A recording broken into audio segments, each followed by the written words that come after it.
Good evening. My name is Stan Oftley, and I'm here to welcome you first, to thank you for being here on a night the Dodgers are playing the Red Sox. That shows a real commitment to public issues, and to be here tonight shows you have that type of commitment for your community. Here's what we're going to do. We're going to talk a little bit about the current status of the TCA's South County traffic relief efforts. We're going to have specific emphasis on the schedules that are coming forward and the timing of where we are in this process. We're going to have a better understanding of what this project is and how it works.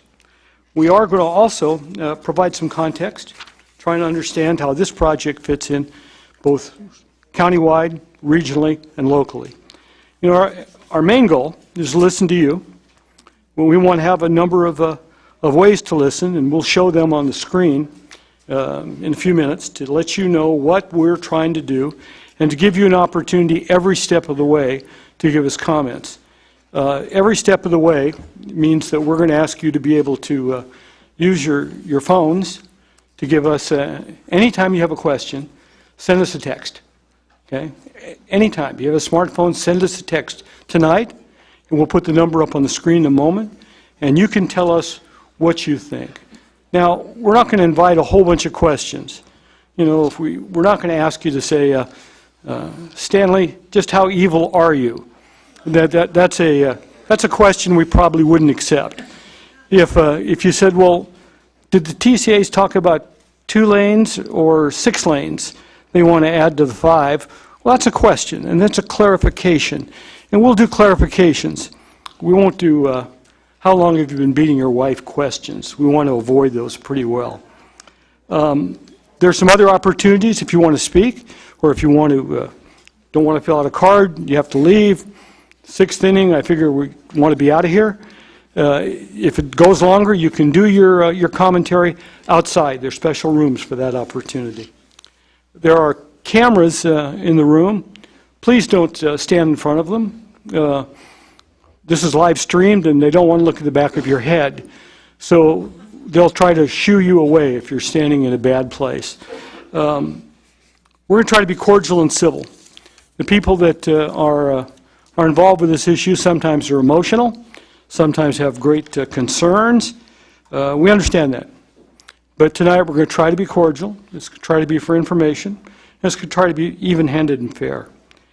Also, we have 2 other issues. First, this isn't a political rally. If you have a political issue in San Clemente or somewhere else, well, that's great. And we support people doing their civic duty and participating in the political process. But tonight, we're focused on transportation issues. And please, keep that in mind when you speak or when you listen through on this.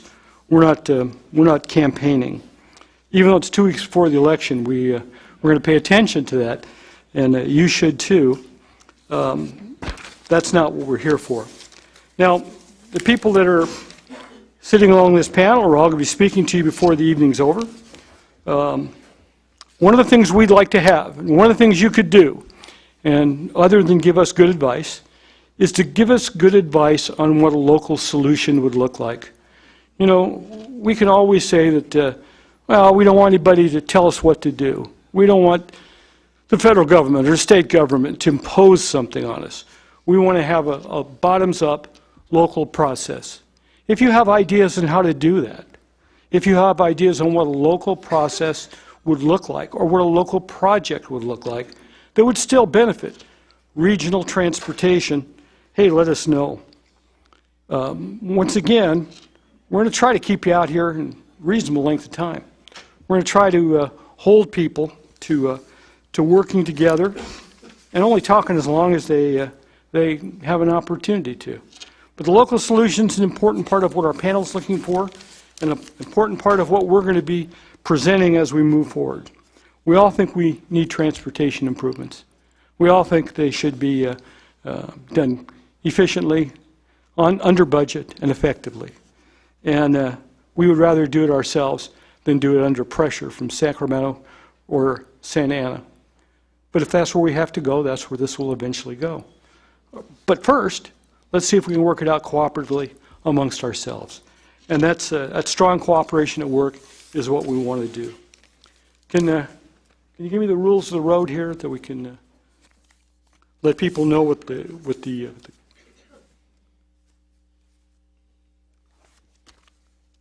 toll? There we go. If you want to use your phone to ask any question at any time involving this particular issue, that's all you have to put in. Put that in your smartphone and then type in what your message is.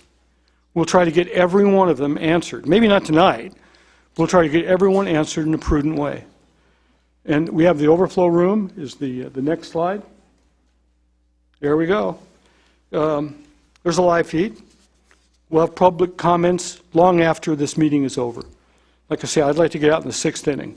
If we can't make that, you can say the game's over after 10 to give your comments. And I think we're all ready to go. I think you're the only one that's worried about the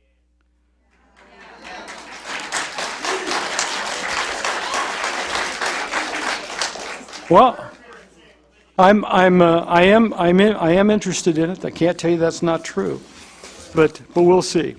We'll see. Maybe some people are. So we're going to start out.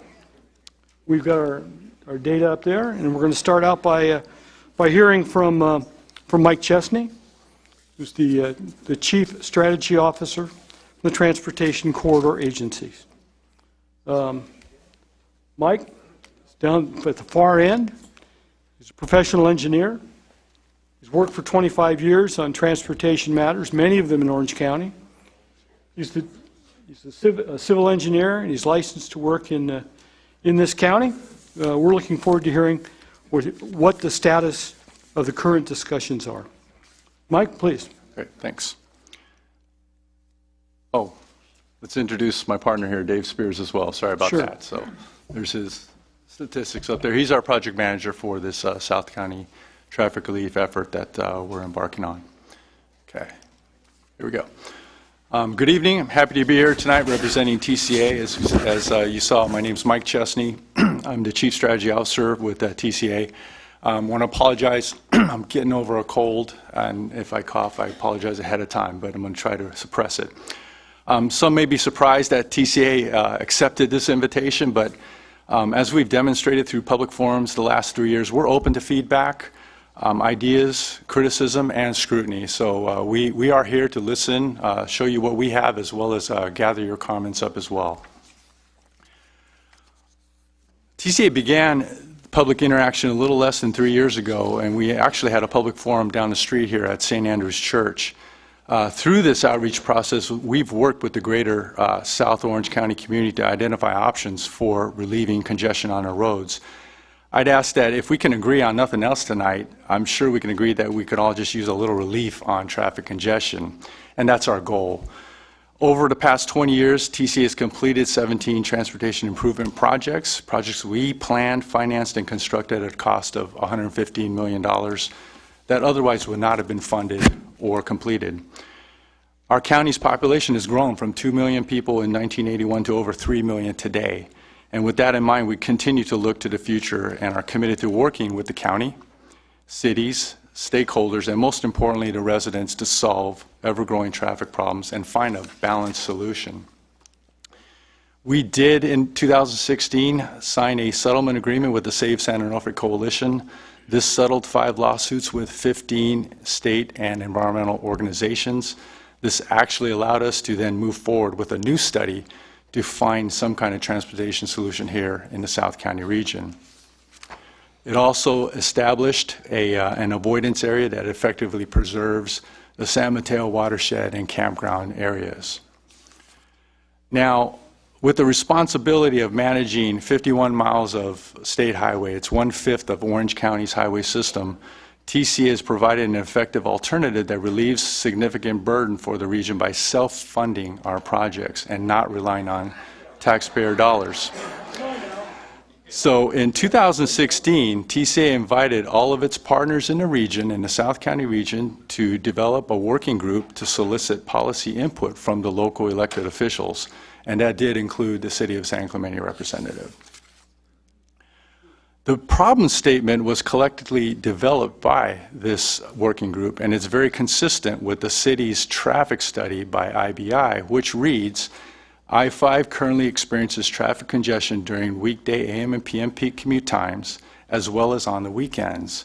These conditions are a result of the facility's role as a primary north-south connection from South Orange County to job centers in Orange County and a regional connection that it provides between Orange and San Diego counties. The public forums that I mentioned, we had 3 of them. We started in 2016 and had the last one in June of 2017 to solicit input from the general public. And I know this is hard to read, but we did gather up 21 ideas from the public, and these suggested ideas covered a wide range of modes, from bikes, trains, arterials, freeways, and technology such as mobility hubs and autonomous vehicles. We had to find a way to screen these ideas down, so what we did is we developed a screening document with the help of our consultants and developed 4 categories that we could take these 21 ideas and start to sift through them. Category 1 is for ideas that are already being advanced or implemented by agencies other than TCA. Category 2 was for ideas that are quite simply ineffective or premature. Category 3 was for ideas that are not feasible due to regulatory permitting issues or financial constraints. And then finally, Category 4 was established for the remaining ideas and that we could subject to some mobility analysis. A lot of the ideas fell into the first 3 categories that simply we wouldn't do as an agency, we wouldn't move forward with. But what we did find is we did an initial screening, and the end result was to carry 7 of the most promising mobility ideas forward, and those are the ones shaded in the yellow box. The ones in green are either led by other agencies or are ones that we could potentially assist with local jurisdictions.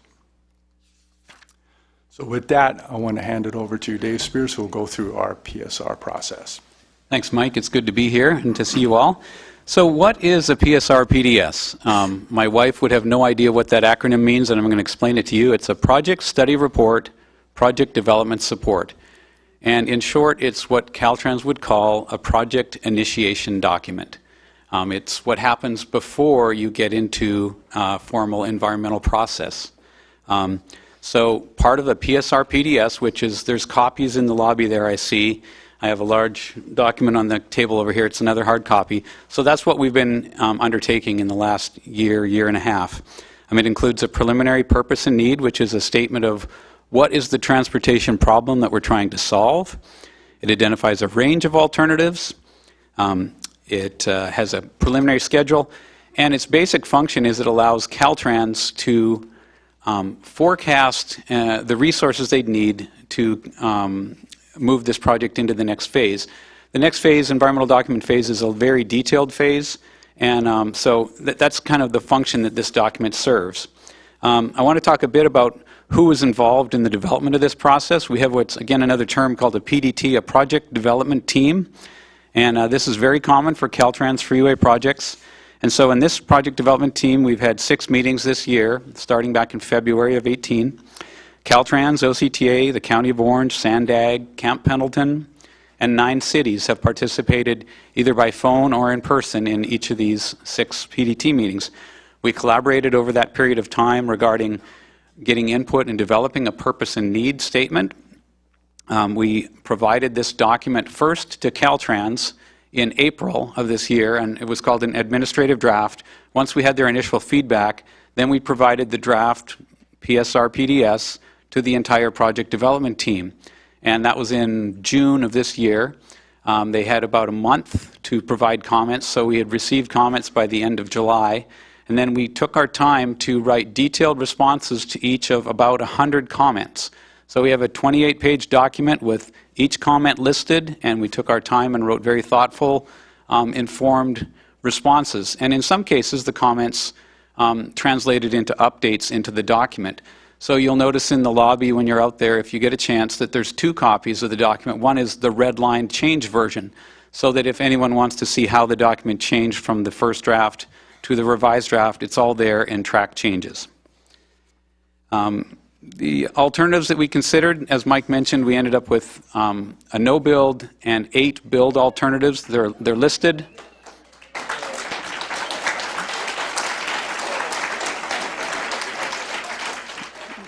These are listed on this table, and I'll note that alternative 21 is, we refer to it as a hybrid because it was introduced in February of this year, and it's a blend of alternative 12, which is managed lanes on the 5, and a portion of alternative 14. And this is a map of the alternatives, and as I mentioned, there's a couple alternatives in this study that are on the I-5. There's 3 alternatives that would provide an extension of the 241, and there are several alternatives that are more oriented east-west. One is a connection from Ortega Highway to the 73, and one is a connection from the 241 to the 73. And then the last alternative is the alternative 21, which is a combination. Now, one thing I want to make sure you hear tonight is that a PSR-PDS is not a decision document. There's no recommendation on which alternatives to drop or carry forward. We are providing data for information, and as I mentioned, Caltrans utilizes this to program resources for the next phase. The beginning of the next phase is a scoping period, which is very common for environmental documents, and we'll have a meeting similar to this where the public is welcome and invited, as well as we reach out with a very formal process to all resource agencies and state agencies and ask them to participate in the process. And I did want to mention as well that the PSR-PDS is not a substitute for the environmental process. That's what would come next. And the PSR-PDS does not eliminate the study of any of alternatives. And I'm going to close on this slide. This bubble chart, which may be a little difficult for you to see, but it basically shows what we've been doing the last 2 years. There was a number of public forums and outreach that took place. There was an initial screening document, and we are at the tail end of the PSR-PDS phase. We hope to move this project forward into the environmental document phase, and we welcome your input. And with that, that's the end of my presentation. You can respond to any issue, any question, any comment. You can do this by emailing us or texting us right now. You can put it in real time. You want to put it back up? Can we put the address back up before you did? We've done it earlier. You can do it now. That's good enough.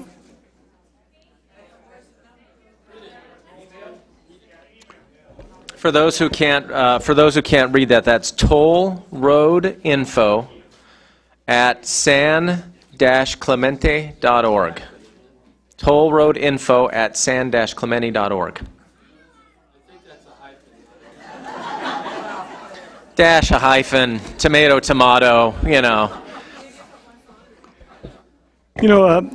Our next speaker is Mortazavi from the Orange County Transportation Authority. And I'd be remiss if I didn't point out that someone who's been involved in all the transportation issues in Orange County in the last decade, who've pushed for improvements everywhere in the county, is with us, and that's State Senator Pat Bates. She's here monitoring to hear what you have to say. She wants to know what the opportunities are. We've worked with Pat, all of us have, in one way or another for years, and found her to be thoughtful, interested, focused, and damn smart. So the comments that you can make, she's going to listen to you. You decide if by yelling out you're actually helping yourself with thoughtful people. We know you don't like it. There are people here who don't like the toll roads. We think there are people here who do like it. Anyway, the whole program has to be put in context. This project, all the toll roads, all the freeways, all the buses and the rail system, the streets and roads. By the way, Pat Bates was the chairman of the Orange County Transportation Commission, chairman of the Transportation Corridor Agencies. So a lot of the things we've seen today in this county, there have been improvements. We can directly relate to her. And someone will tell you a little bit about those is Mortazavi. So please go right ahead. Thank you. I'd like to Sorry, better. Thank you for the opportunity. I'm here to kind of tell you a little bit about Orange County Transportation Authority and how we approach projects and program selection and advancement. So just a little bit of ground rules of what OCTA is. We're the Regional Transportation Planning Agency for Orange County. So the state has charged us with responsibility to prepare the long-range transportation plans for the county, as well as prioritize how we use state and federal funds. At the same time, we're also the transit district for the county. We operate over 800 buses and carry 40 million boardings a year. We also fund the Metrolink service that some of you hopefully use, and soon we'll have a streetcar in Santa Ana to extend the reach of Metrolink. We also operate the express lanes on the 91, and soon in the future, the 405 express lanes on that corridor. Lastly, and more importantly, we're trusted with the implementation of the Measure M. It's a half-cent sales tax the voters basically trusted OCTA with, and it has a slate of projects, including 13 freeway projects that we're implementing in 27 phases countywide in cooperation with Caltrans. So just one thing I would say that how we approach selection of projects and go about it is that we look at it as a three-legged stool. We want to make sure that there are sound solutions to clearly defined problems. That's first and foremost, because it has to stand on its own. Second, we have to have stakeholder support, and those are the cities, all the important parties that are interested in that. And lastly, it's the community and the affected residences that need to be there and be supportive of the project. You have to have all three, in our opinion, to make sure that a project moves forward. Some examples of that, I would say, is the Pico interchange. We know the city of San Clemente was interested in improving it. We asked the city to take the lead in defining how should that be laid out. We knew that it was going to have community impacts. We worked with the city. Actually, the city took the lead, laid that out, and we took the ball from there. In San Juan Capistrano, similarly, the Ortega Highway interchange was modernized, but that also, we knew that was not going to be easy, and this worked with the city. City took the first step in terms of working with the community and the businesses, and then we took it from there. In the North Orange County, you may not know about it, is we're doing 7 railroad grade separations in the Placentia-Anaheim area. City had originally an idea of undergrounding, or I would say lowering the railroads throughout the city. We advised them against that. We thought that would be too expensive and would be difficult to implement. They eventually came around to realizing that probably there was some wisdom in that. And they did individual grade separations, and we helped them implement that as a result. And lastly, I would say that it's the San Clemente Beach Trail. It was a concern to the community. It was a safety concern for Orange County Transportation Authority because we own the right-of-way, and we work with the city. Now we have a beautiful trail, as well as the undercrosses for the pedestrians, and as well as quiet zones. So that kind of tells you a little bit of how we go about delivering projects.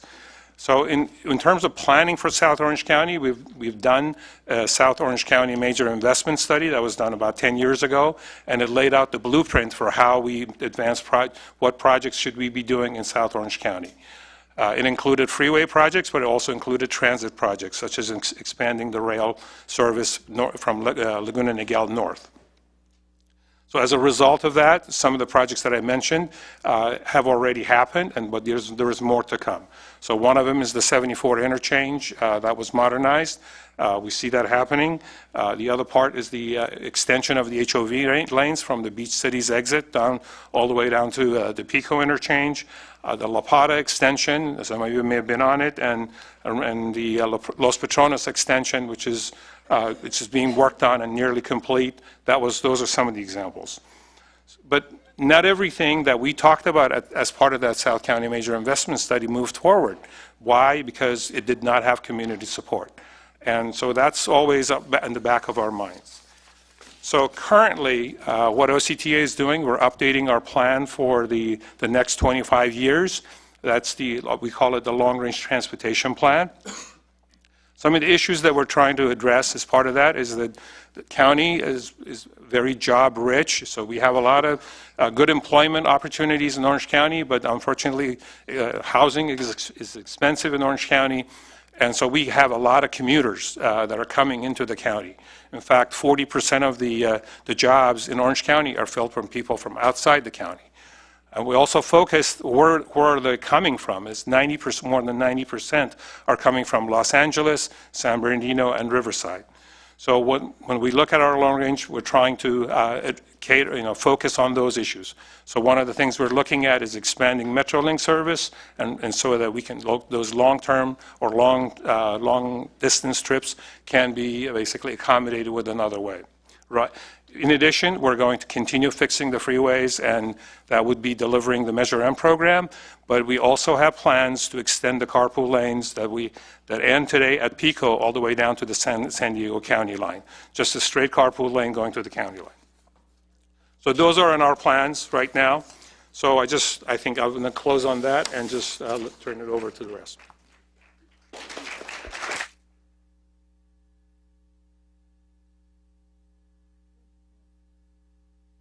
And how the OCTA works, they need data, and to make decisions on what the county investments, where they'll be, how much they'll be, they look at, do they get the best bang for their buck at a certain time? So the city of San Clemente has hired a prominent planning firm, IBI, and they've taken a look a little bit at what the future of San Clemente's proposals are, or excuse me, TCA's proposals for San Clemente, and to understand a bit at a high level what that means. And we have two people from IBI, and Bill Delo. I got to be careful because my wife's name is Dee and she spells it with a D-E, so it's something I'm concerned about not mispronouncing. We'll lead off first, and then we'll see where we are on the IBI proposal. All right, thanks, Stan. Good evening, everyone. As Stan mentioned, I'm Bill Delo with IBI Group. We were retained by the City of San Clemente to look at different needs for transportation and mobility in the future, both within the City of San Clemente and a larger area within South Orange County, and as well to look at what alternatives might exist, primarily focused on roadway type improvements to meet those mobility needs in the future as a potential alternative to the toll road. As Stan mentioned, IBI is a transportation planning firm. We've been in Orange County since 1978. I've been with IBI for 17 years and have over 20 years of experience working in Orange County on transportation and mobility solutions. We could bring up my presentation. And Mike is with me. He's a senior project manager and led our efforts on this study, and he'll be a resource if there's any clarifying questions on our study later on this evening. There should be another one with the green background. Yep, there you go. So the title of our study was the San Clemente Arterial and Mobility Study. It was a study that was done to really kind of understand the baseline conditions in the future, the year 2040, so about 20, 25 years in the future, with and without a potential extension of State Route 241. We wanted to identify and develop potential roadway alternative, what we call packages or groups of improvements that would be defined or proposed to improve mobility within the city and South County, and compare those alternatives to a potential extension of the 241, and then provide the city with our findings and conclusions. So our work was done with OCTA, using their travel demand model. They have a regional model that measures and forecasts transportation demand throughout the county, so within San Clemente and throughout Orange County and into the adjacent counties. And we utilized OCTA's regional model because it is the established and adopted model for long-range transportation planning within Orange County. And we looked at and used that model to compare different results for what we defined to be our overall study area, the citywide, and then along specific key corridors, freeways and arterials within the city and within our larger study area. And we looked at a very high level at several different key metrics that I'll walk through a little bit here on the next slide There's three key ones that we looked at. The first is vehicle miles traveled. This is basically all the miles that all the cars that are driving in one day travel, irregardless of how far people go. And this is a key metric for us and for transportation planning professionals because it is tied to the amount of emissions that vehicles release into the air, creating smog, creating greenhouse gases, carbon dioxide, and so forth. So it's a number that ideally, from a transportation planning perspective, we're looking to reduce in the future. Vehicle hours traveled, very similar, but a metric that's based upon the time that people travel. So not just the distance that they're traveling, but the amount of time that they're traveling each day. And then vehicle hours delayed, which is a really key one, is related to those two, but as people are traveling in their time or in their distance, how many hours are they spending being delayed, traveling less than the average speed or the typical speed you would expect for them to travel along a particular roadway or freeway. So we looked at several different networks, and I'm not sure, they're a little small, so I'll walk through what we had looked at here. The one on the left is what we termed the baseline do-nothing alternative. So this was a roadway network that equated to what existed in the year 2012, which was the base year of the model. So if you'll see on there, the roadways associated with the Rancho Mission Viejo development are not on this map, as well as some other roadways and extensions within the city of San Clemente, the La Pata extension, for example. But we still looked at this alternative with growth into 2040 to really understand what is the demand that's going to come with population and employment increases in the future, and where are the issues associated with that growth going to occur from a travel demand standpoint as well as a delay standpoint. On the right was what we termed to be the no project condition. So this is the year 2040 with the roadway network as OCTA envisions in their long-range transportation plan built out. So you'll see several key changes on there, the La Pata extension, the roadways associated with Rancho Mission Viejo, as well as other connections of roadways in San Juan Capistrano and San Clemente. We then looked at three potential future scenarios of improvements. The one on the left was basically the stand-in for a toll road extension. It's the old toll road alignment that travels outside of the county and goes down by San Onofre. But at the time we did this study a little over a year ago, it was the only kind of publicly available potential alignment for the toll road that we had access to. So it was our kind of stand-in alignment for a toll road extension. In the middle, we looked at an alternative that we called Package 2, which involved improvements to La Pata Avenue and then an extension of La Pata Avenue south of the city and then down to Interstate 5, right along the border of Orange and San Diego counties. And then in Package 3, there's only one improvement, which is really small, shown in red, kind of in the middle of the map, and that would be an extension of one of the roadways within the Rancho Mission Viejo development to make a connection between Cow Camp Road and Ortega Highway. I believe that roadway is now called Chiquita Canyon. On this map, it's called F Street, but it's an extension of that roadway and making that connection. So this slide shows basically a graph comparison of the different alternatives and what we looked at in those three different metrics that I highlighted earlier: the vehicle miles traveled, the vehicle hours traveled, and the vehicle hours of delay. And on the map on the right, the roadways and freeways and toll roads that we have highlighted in red basically define what we looked at as our study area. And then the city boundary, which is a dashed line. Most of you are probably familiar with the boundaries of San Clemente, but it's probably not too visible on there, but you can see it. But that is the citywide look. So the blue bars are the study area that we looked at, and the red bars represent the city area, which is a smaller area, so you'd expect those bars to be lower. And basically the takeaway from this slide is, as we look at the future baseline condition for vehicle miles traveled and vehicle hours traveled, they're very similar data between all of the different alternatives. The baseline condition with just OCTA's improvements, an extension of the 241, an extension of La Pata, or just some minor roadway arterial improvements.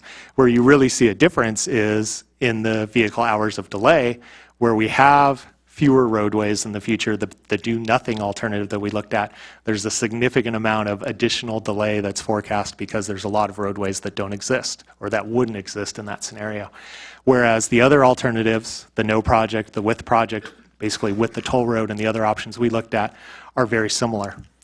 And the key takeaway with that, and what we found is within the study area, they were about within 5% of each other. Within the city, they're less than 3% within each other, is that there's really not at a large scale, not a significant difference between the alternatives. So there wasn't a whole lot of benefit that may come from significant investments that might come with an extension of the toll road, at least along that alignment. Similar to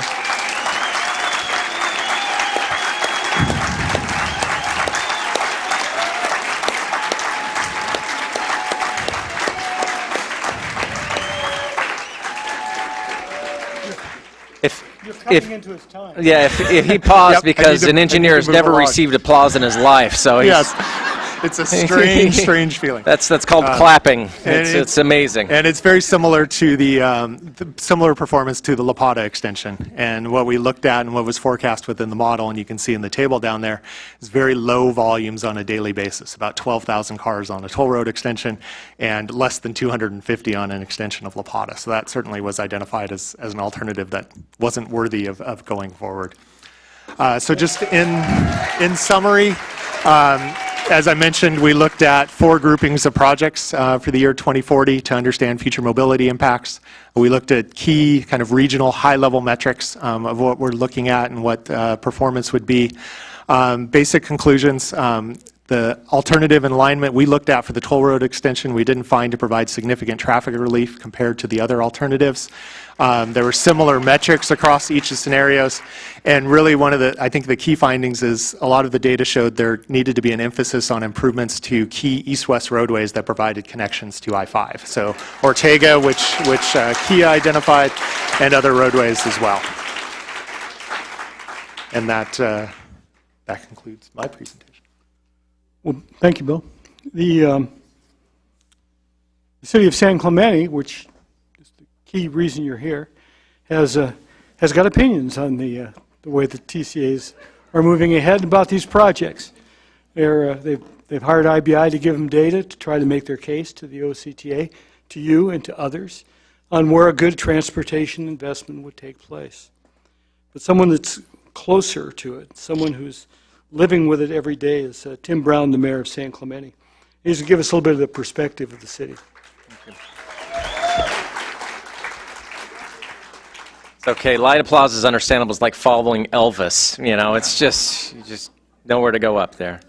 First of all, I'd like to thank you all for being here tonight. This is a very important meeting, and your attendance is very important, as well as your input. We are going to have limited time tonight for this meeting. However, your comments, especially the recorded ones, are going to be incredibly important, as this record will follow our fight going forward. And so I would welcome you. If you don't have a chance to submit a card tonight, we're going to have recorded messages, and you can go on the record, as well as is the email address that was provided. Please share your opinion. It's important that you're heard on this. It's important because we can all work together to figure out and fix South Orange County's traffic issues. I do want to thank Senator Pat Bates for being here tonight. I do appreciate her attendance and her efforts in bringing all the parties together. That's worth a round of applause for sure.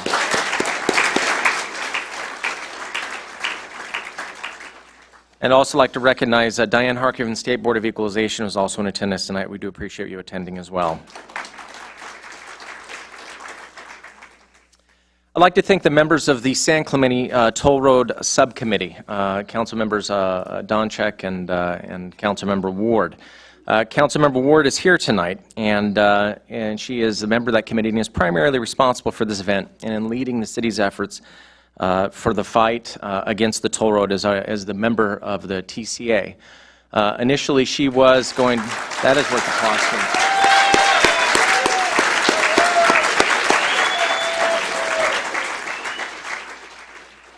She has done wonderful work on the TCA board and has held them accountable for their actions and has ensured that the city's interests are being represented in a very strong manner. She initially was going to do this presentation, but there were some concerns regarding the season and also the idea of her being up here, and so she graciously deferred and provided the presentation to me and briefed me on the matter, and so I'll do my best to fill in as much as I can. But I do appreciate her trust in me and her graciousness in ensuring that she is trying to have a level playing field.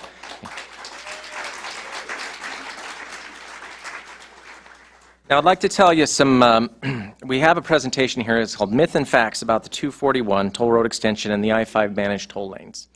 I think it's important for the residents to know that the city has very clear eyes about really what the issues are here, and that we have very succinct opinions.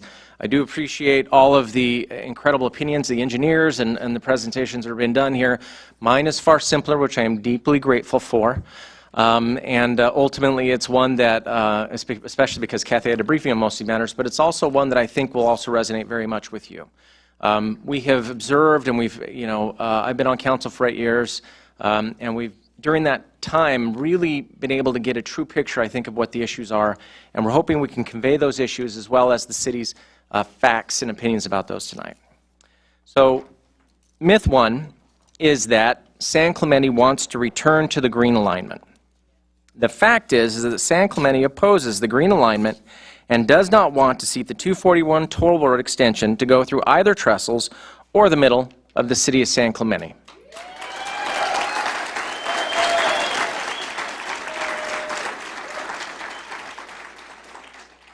This is easy applause, by the way. I didn't earn it like you did. These are statements.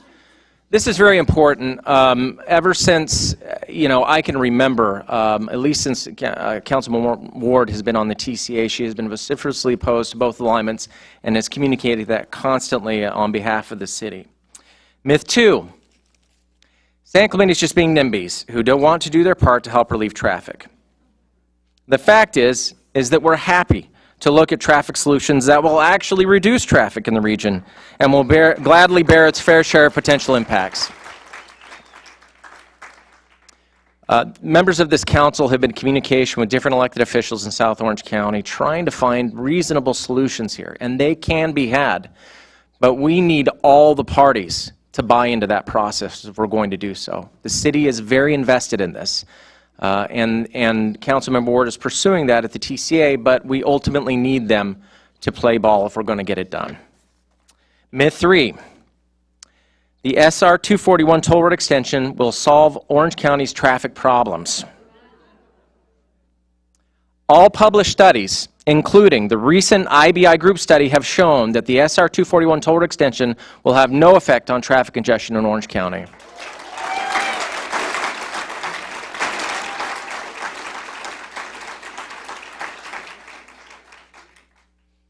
Myth four, new toll roads will pay for themselves and will eventually be free.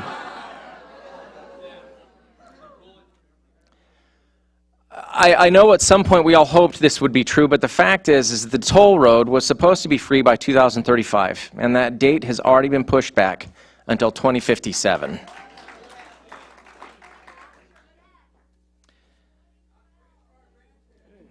It's okay. Believe me, there's plenty of red meat left here, folks. Just save your energy. Myth five, managed toll lanes along the I-5 will reduce traffic. The reason why we're doing these slides is, listen, in all due respect to the members of this panel, we're not looking to rile you up, but we need to communicate very clearly that we understand the facts. And the facts are that no studies have been produced which show that managed toll lanes along the I-5 will reduce traffic. They just haven't been produced.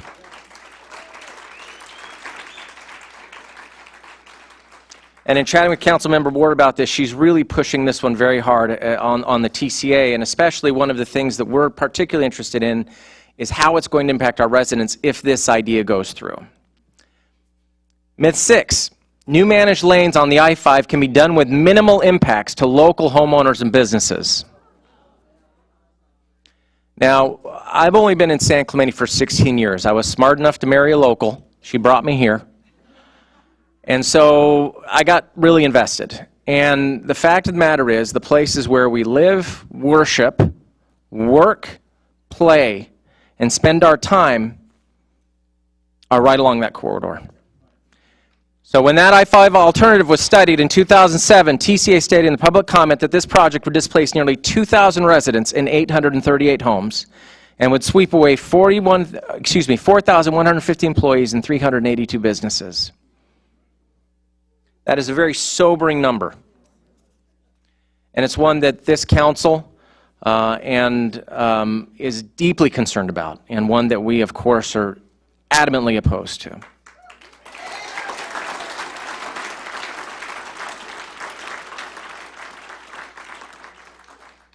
Myth 7, managed lanes on the I-5 are environmentally preferable to other options.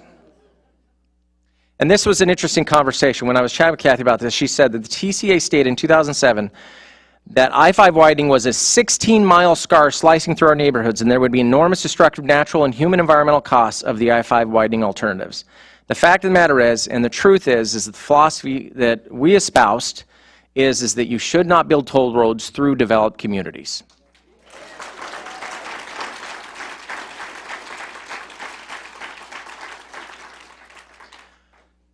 Myth 8, new toll roads are the only way to help South Orange County traffic problems. I'd love to get an, I know. I'd love to get an idea, how much is, and OCTA is here, so let's show them a little love, shall we? How much has traffic improved just since the HOV lanes were completed?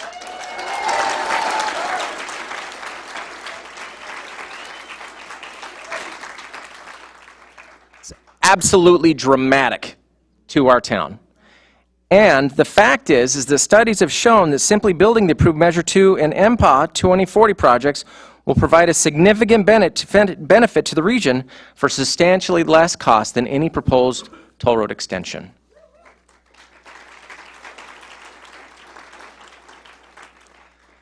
Listen, we benefited from strong leadership here in San Clemente on this particular fight.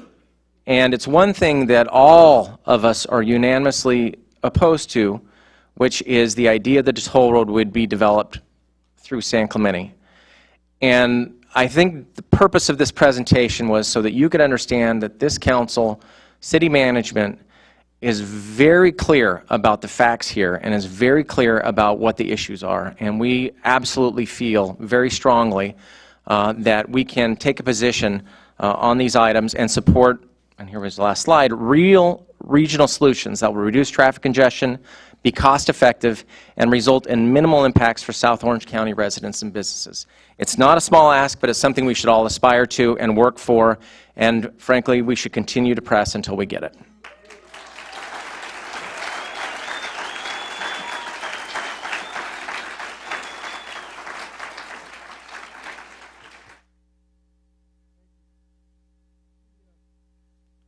We want to hear directly from you now. We want to hear what your responses are to what you heard, and your ideas and how we can move forward, what we should do, where we should recommend we go to find needed transportation, regional transportation solutions.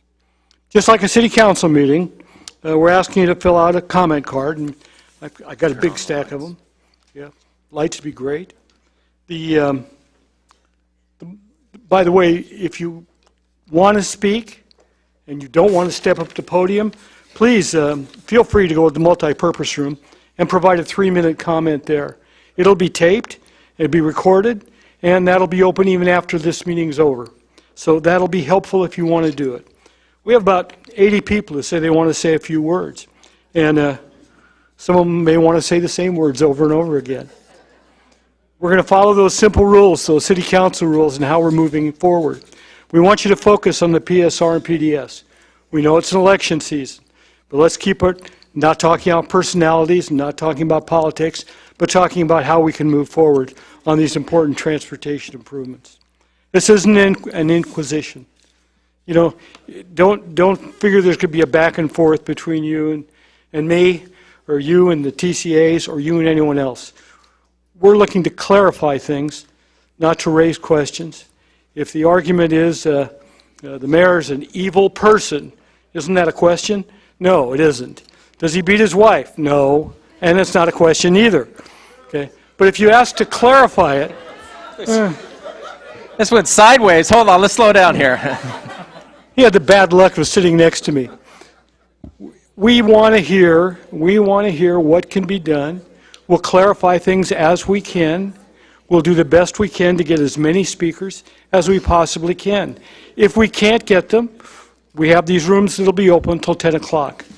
And the first speaker to sign up was Kathy Ward. Kathy Ward of the San Clemente City Council.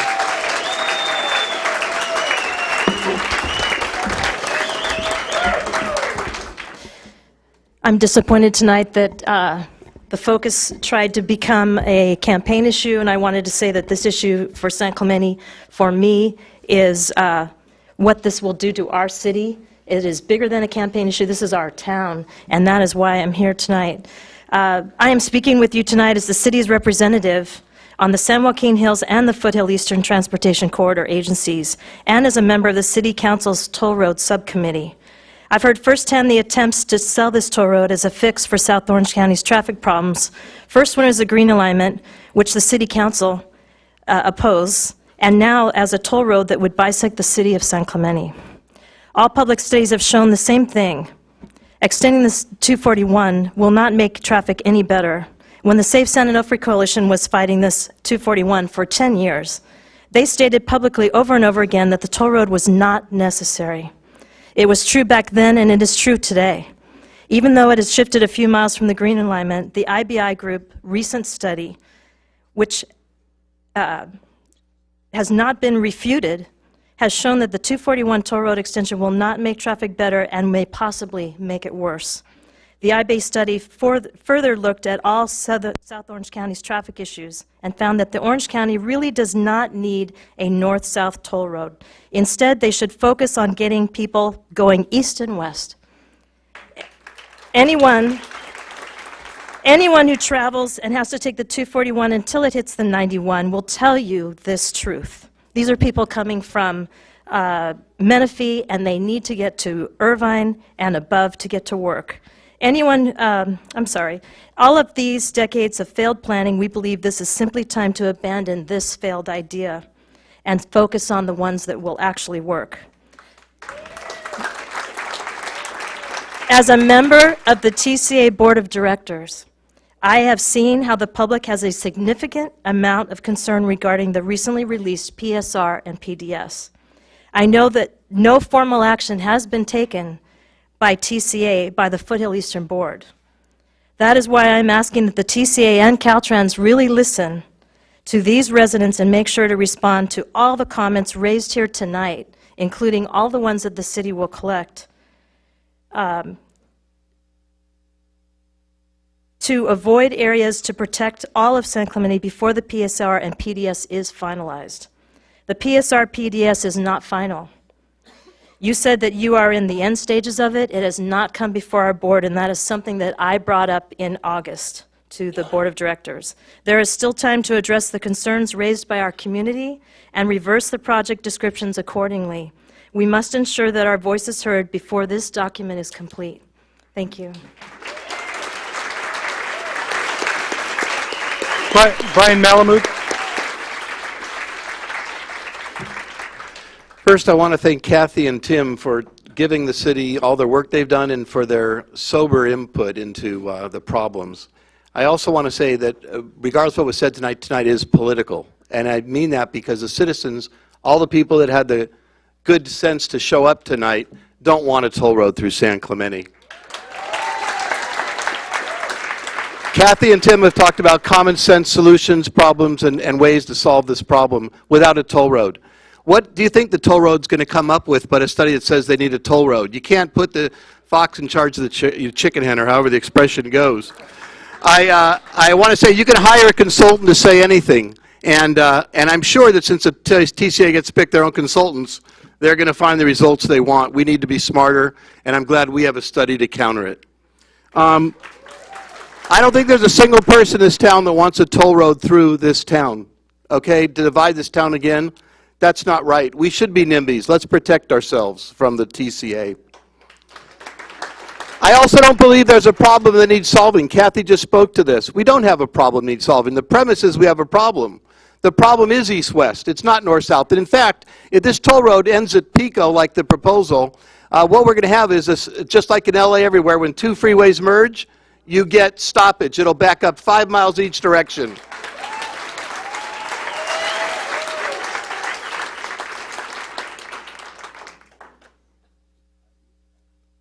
I think we need common sense. We need to look at our problems we have, but let's take some common sense. Where is that in the studies? Let's make sure that we actually need a toll road before we start with a study that says we need a toll road. Now, where are we going to build it? How about deciding first if we even need a toll road? Let's do a simple study, as Kathy suggested, okay? And then let's find out if we need a toll road. The answer is obviously we don't. Thank you very much. Okay?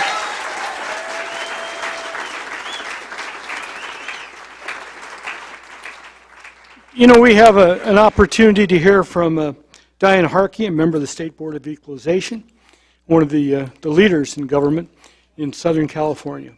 Thank you, Diane. Thank you so much for holding this, and thank you, community, for showing up. I was a member of the TCA, and I lived through that. And I will tell you that the way the TCA manages is to determine, one, that they don't have enough traffic, and so they probably need to raise the rates so that they can keep their project going, which is the alternative of what you would do if you were in a business and you didn't have customers. You would probably have to lower your prices, cut things so that you could continue. That's what I saw on the TCA, and I was very upset with that. I did support a toll road at one time, but what I have seen since, we never had support for this. I was down being slaughtered at a Coastal Commission hearing back when the Green Line was there. We never had support. We never had staff really working with us, and we never had any support from the communities. And why elected officials are constantly being thrown into these positions to support transportation corridors that are probably not needed and probably aren't going to work, I don't understand. You take elected people that are newly elected, we go to these board meetings, everybody shows up, there's people that don't live in the communities that are being affected that also have votes. This is just a wrong situation. Now, I really think that it's time that we just end this toll road fear. I don't see anything working here. I don't see any support from the state. I don't see any support from the county. And so there is some money at the toll road. My big concern is that that be spent in South Orange County where we need some transportation solutions, but it not be necessarily bond money, that maybe we do some other things. Our Measure M money has worked. It's given us the relief that we need, but we do not need an extension of this toll road nor an extension of the bonds and the underwriting, because the only ones that get paid off, quite honestly, are the bond underwriters and all the consultants and all the attorneys. So enough is enough, enough is enough, and I think the agency needs to complete its work and probably disband like it's supposed to.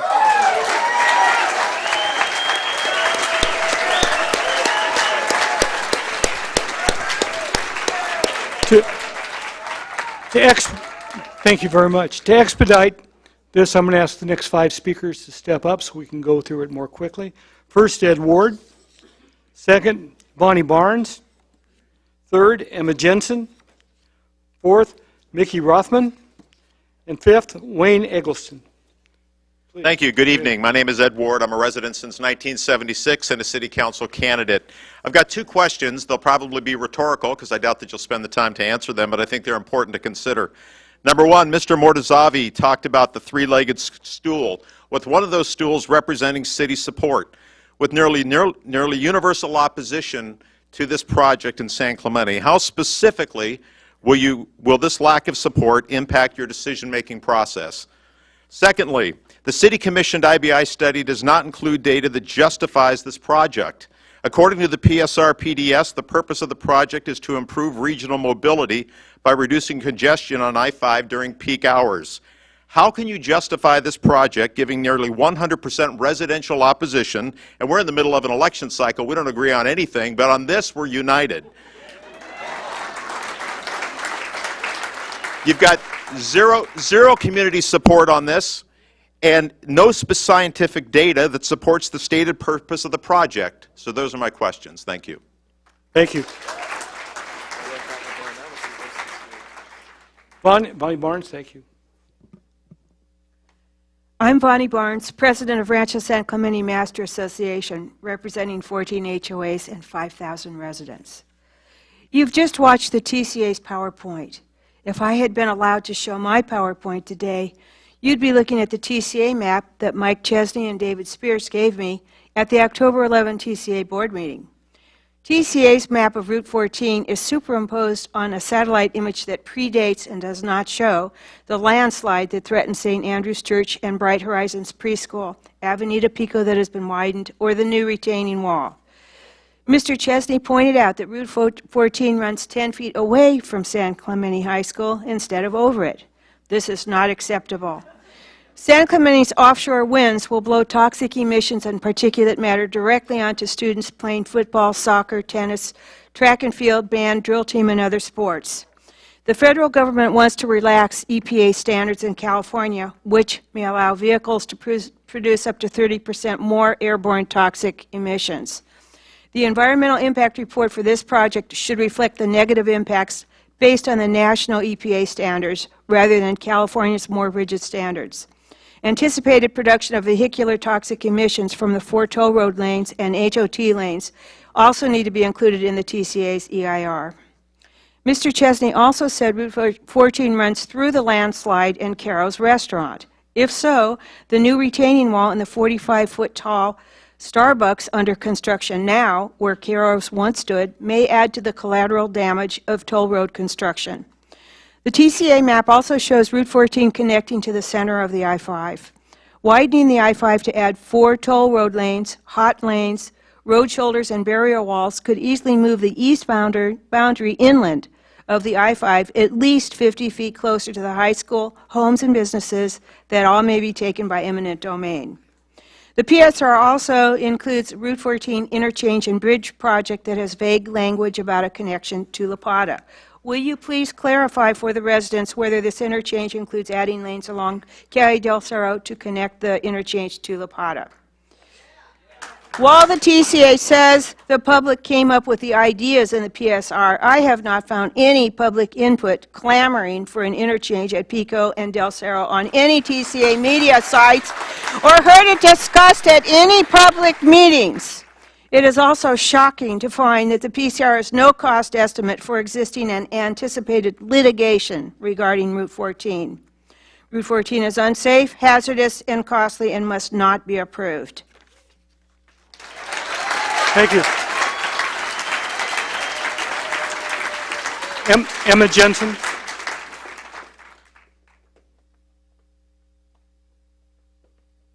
I'm not running for anything. I've lived in San Clemente for give or take 20 years.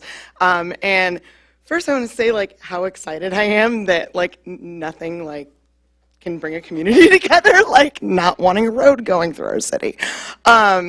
And how excited I was to find out that you guys brought IBI on board. I did some research, and you should look at the things that they're doing across the world and the ways in which they're focusing. There's a little thing called induced demand, which basically means that whenever you make a road wider or build a new road, more cars just come in to fill it in. It does not alleviate traffic, and there have been studies done over and over and over again over the number of last decades. I actually emailed a giant study summary to that info page, and that is exactly what IBI has been saying, is that if you want to reduce traffic congestion, if you want to reduce emissions, if you want to make life better and easier, take it from someone who lived in Los Angeles when I went to college, the way to do it is not by adding more roads. The way to do it is with light rail and subways and trolleys and things that don't force us to buy gas. So thank you very much. Thank you guys for bringing IBI on. Thank you. Listen to him. Mickey Rothman. I think it's Dave's his wife. Nice to bring a girlfriend. Good evening, board, friends, neighbors. My name is Mickey Rathman, and one of the things that I love about the 19 years that I've lived in San Clemente is how involved our community is and what an incredible community of activists that we have who stand up when they see something that isn't going right.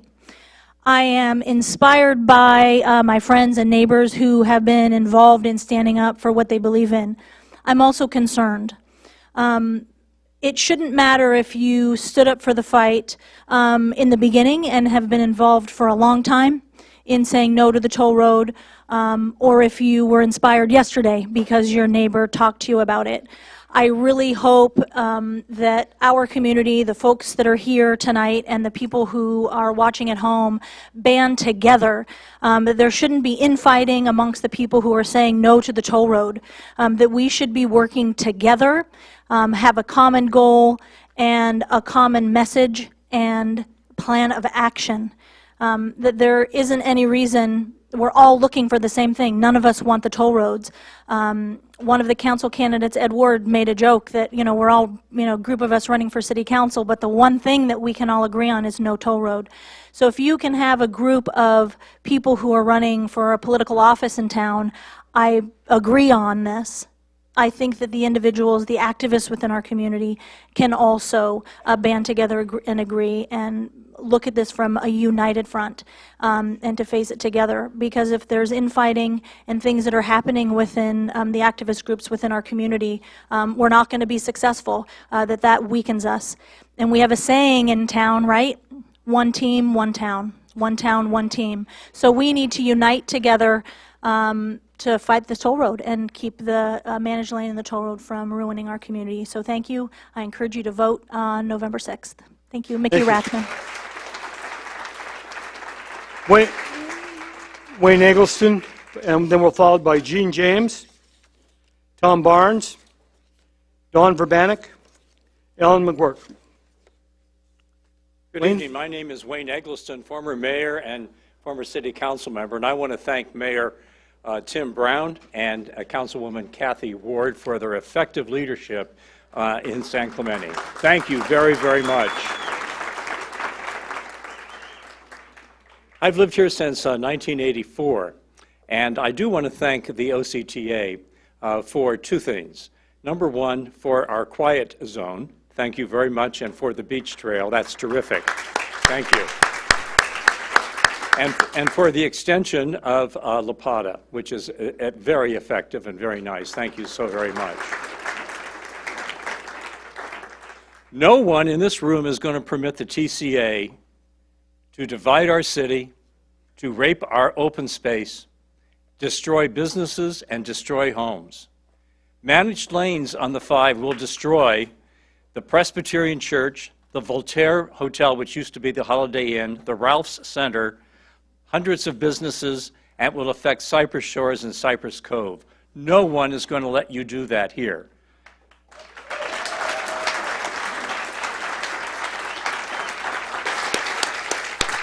I have a simple solution for you, TCA. You need to be abolished.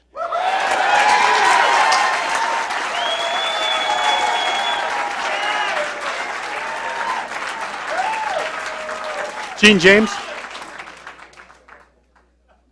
I wish I could follow that. My message is very clear. The TCA needs to go out of business. I'll look you right in the eye and tell you, you're not coming through our town.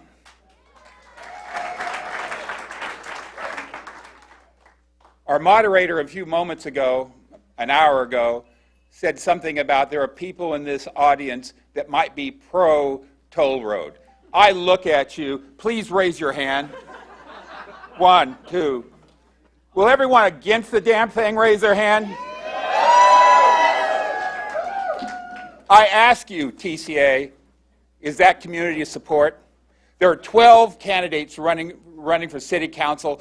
All damn 12 of us say hell no. Thank you. Tom Barnes.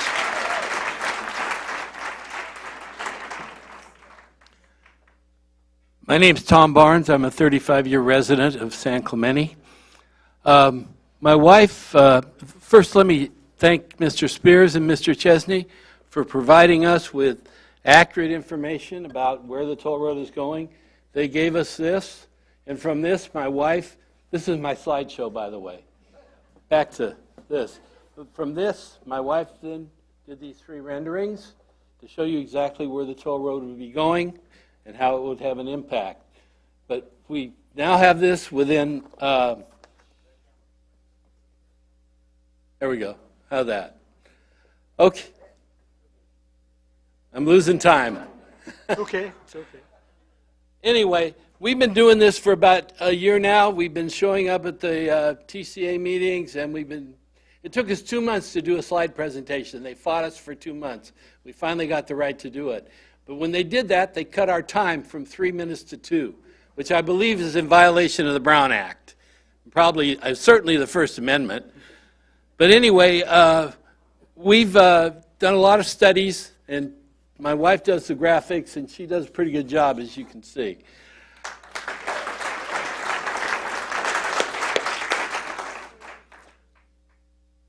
You know, these guys talked for an hour, and not one mentioned Route 14. How can you talk for an hour about the toll road and not mention Route 14? Route 14 is the problem, and we need to get rid of Route 14. And once you get rid of Route 14, then we can seriously look at issues and things that will help us. But as long as Route 14 hangs out there, it's a sword of Damocles, you know, and that's what we have right now. So I would just say to the toll road, you need to get rid of Route 14, and then we can have a serious discussion about what's going on. By the way, that 1,200-page document, what is it, the PSB or the PSA or whatever, I tried to read it. I got about 4 pages into it, and I was done. My wife read it, by the way. She does things like that in order to get the information. So what I'm trying to say is this. Because of Route 14, you've muddied the waters so much that you can't really get a serious discussion about what to do. By the way, there are things that have been done. I know that we travel the freeway a lot, short distances usually, but we found that it's certainly a lot better. The only time it's a real problem anymore, of course, is the Saturday, Sunday thing of going down to San Diego. And if those people would figure out alternative ways of getting there, then there wouldn't be a problem at all. But during the week, it's certainly much better. Thank you. Thank you, Mr. Barnes. Dawn Verbanek. Thank you. My name is Dawn Urbanek, and I'm a resident of San Clemente, and I'm also the founder of CUSD Watch, which is a taxpayer and student advocate for the Capistrano Unified School District. I want to come tonight and probably talk about some things that are not on the radar quite as much, but are very important. Under CEQA, all the entities, Caltrans, TCA, the County of Orange, Rancho Mission Viejo, the San Diego Water Board, and USD, have an obligation to protect sensitive receptors.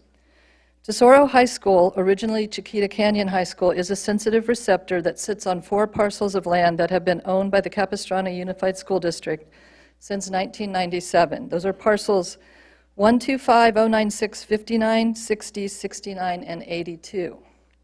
In April 2001, all 4 of these parcels were transferred into the right-of-way for 3 projects evidenced by a Certificate of Compliance, CC 2001-01. The projects that it was made into the right-of-way for are the Los Patrones F Street, aka Tesoro extension of the 241, the Oso Bridge project, and the Oso Bridge Gap Closure project. Parcels 59, 60, and 69 were transferred in the right-of-way by a company called San Juan Investment North. However, they didn't own the land to make that transfer. Capistrano owned it. Parcel 82 was transferred in the right-of-way by San Juan Partnership 3, and they didn't own the land either, because Capistrano owned it. So there are clouds on title that remain and must be resolved prior to any construction. It should be stopped immediately, and we need to figure out who owns the land.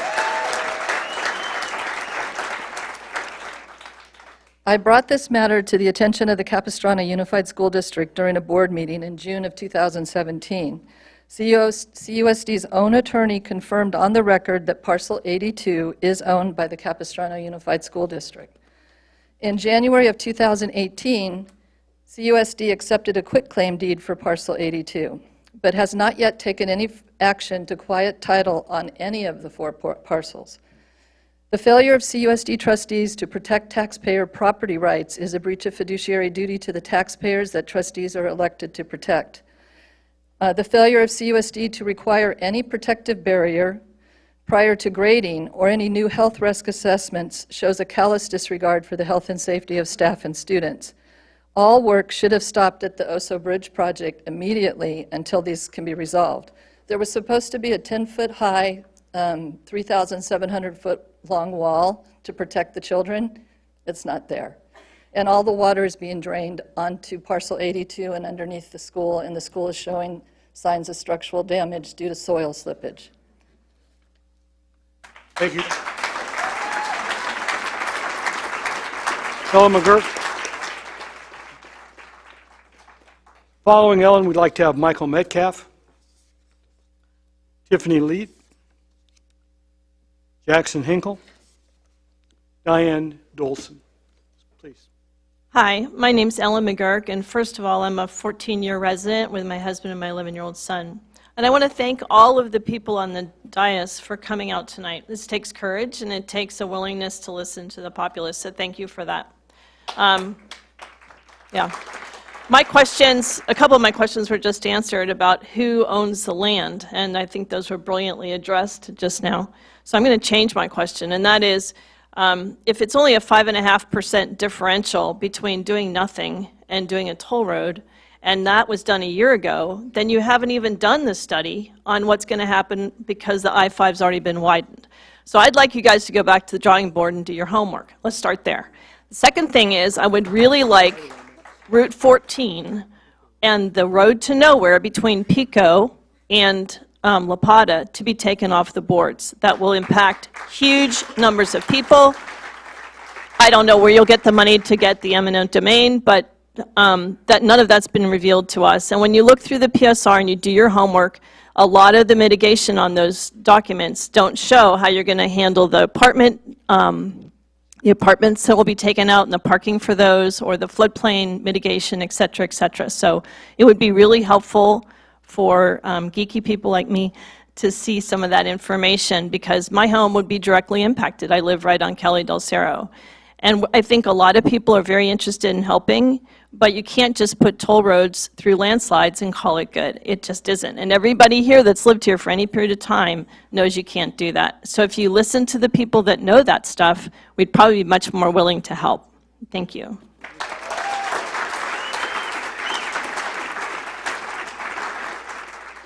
Michael Metcalf.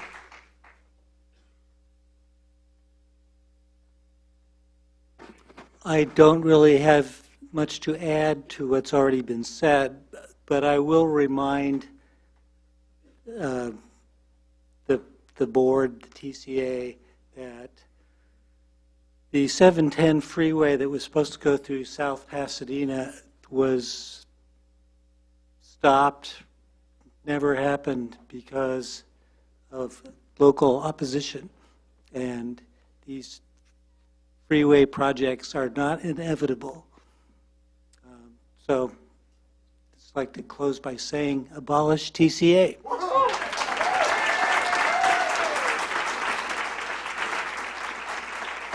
Tiffany Leet. Hi, thank you for my time. My name is Tiffany Leet, and I am also a candidate for City Council. I'm sitting here listening, and at the very base, I just find it egregious that we're even having to be here tonight.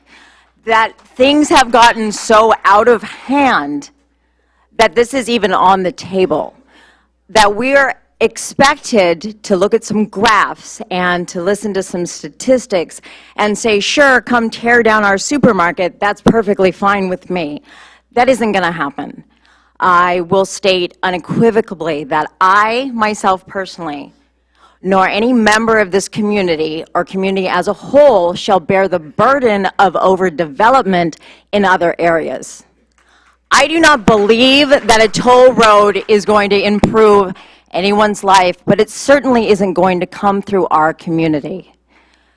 No extension of the toll road, no taking of property or open space will be acceptable. So there's a lot of different ideas, different action groups, different plans, different routes, but the simple answer is no. Thank you.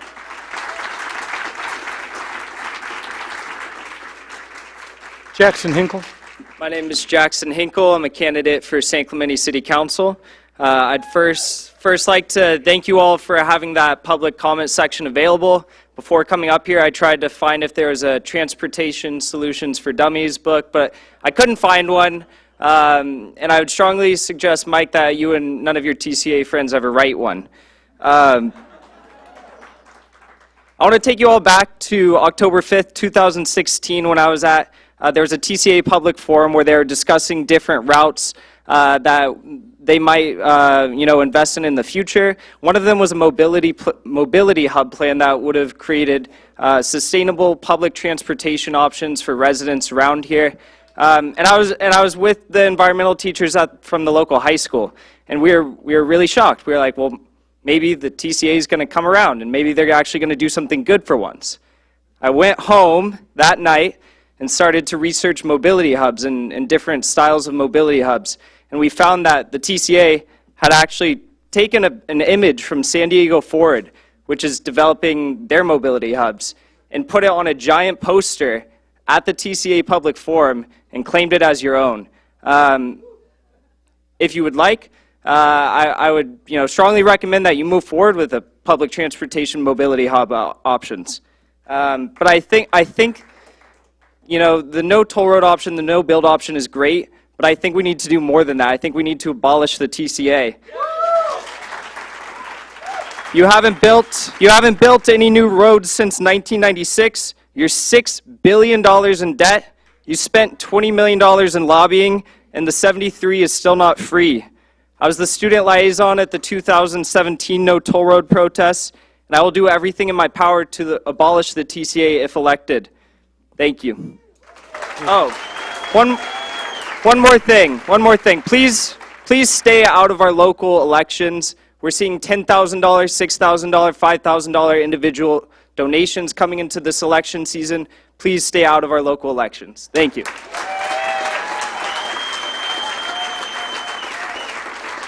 Diane Dolson. After Diane, we'd like to hear from Jake Rybzik, Bob Baker, Kate Mudge, Zoila Tolosa, and Stacy Tran. So we get you lined up, that'd be great. Please, Diane. Diana, excuse me. Okay, my name's Diana Dolphin. I've lived in San Clemente for 24 years. I taught at El Toro High School, and so I've been doing the commute for a very long time. Anyway, that's neither here nor there. I just wanted to point out there was an article in the Los Angeles Times probably 6 weeks ago by candidate Gavin Newsom. And in that article, he pointed out that the transportation is going to be changing dramatically in the next 20 years. We will be having what did he call them, hyperloops, automated cars, taxi drones. And so the thought of pouring hundreds of millions of dollars worth of concrete in our city is ridiculous. It doesn't make any kind of sense. I think proposing a toll road is old-fashioned. It's nothing new. It's nothing creative. So I think that, that's one issue. The other thing, and I wrote you an email about this, I would be so interested in knowing the percent of traffic that goes south Monday through Friday is job-related. Because you see, to me, it seems like I go south all the time. I have my son lives down there, and I go at least once a week during the week, and then I go on the weekends. During the week, there's absolutely no issue. So I can't imagine many people live in Orange County and work in San Diego. Why would they do that? It's expensive to live in San Diego. And so on the weekends, I have a suggestion for all the people who get stuck in traffic. Take out your cell phones, put on MapQuest and see how long it's going to take you, adjust your time, and go earlier, or whatever. It makes, anyway, that's all. Thank you. Thank you.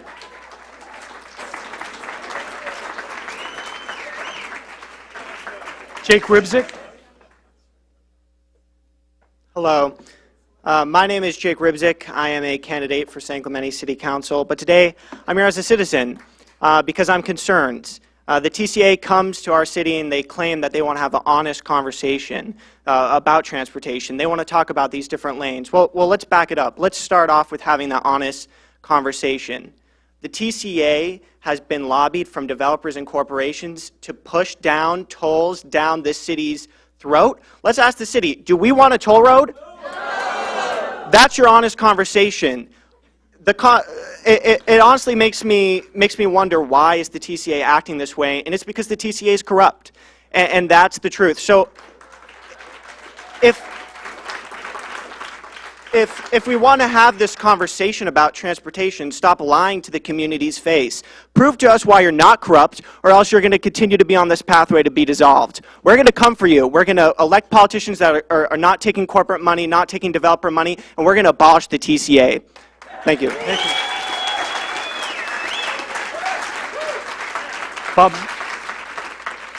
Bob Baker.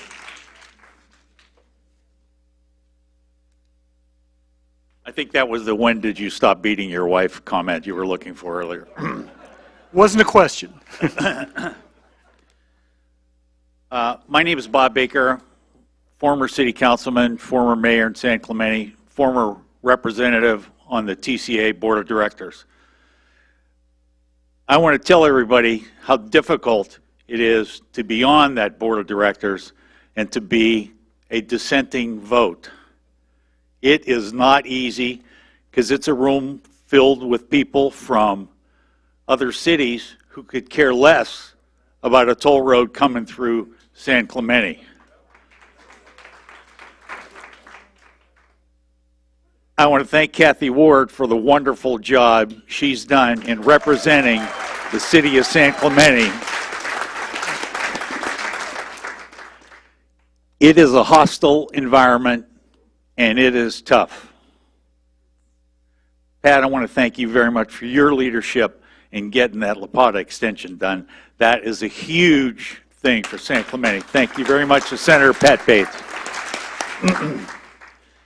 And Diane Harkey, that was here earlier, she had some great ideas about the TCA. I sat there and watched them raise rates. You vote against those kind of things, and the vote is 25-1, and but you still have to speak your mind, which Kathy's done, and thank you very much for that. Solutions that have been great for San Clemente: La Plata, the Pico interchange, the freeway carpool lanes, and OCTA has been a wonderful partner in those, because you've been receptive, you've listened to input from the elected officials in San Clemente and done a fabulous job on that. So thank you very much, OCTA. The Quiet Zone, the Beach Trail, and funding for Lyft for things around town, all great ideas. Thank you very much. And just one comment: if Los Angeles and Riverside are commuting to Orange County for all the jobs, then why aren't we building the toll road in that direction? Thank you. Kate Mudge.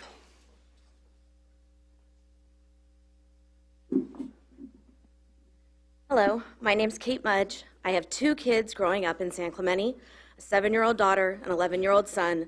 They use our parks, schools, and open spaces every day. I am vehemently opposed to any toll road or managed lanes in South Orange County, and specifically through San Clemente. I purchased my home in Talega 13 years ago. It was on the western edge of Talega, which means my backyard view is toward the ocean, looking at rolling hills and open spaces.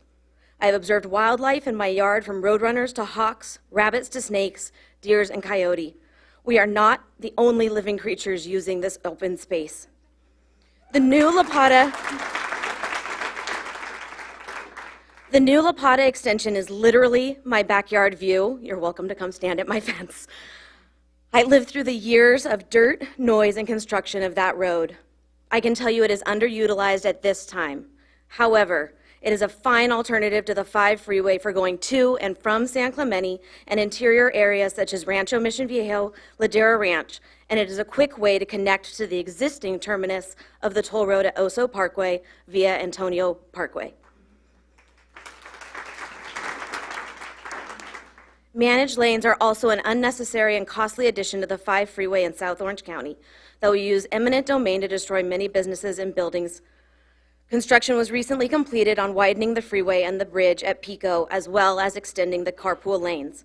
This summer, I noticed a considerable drop in traffic jams compared to previous years that is continuing this fall, and I asked for a study now that the construction is completed, that my daughter, who is 7 years old, commented to me, "Mom, the freeway's been under construction my entire life." I ask that you drop this unneeded, unwanted destruction of our open land, parks, school, and community.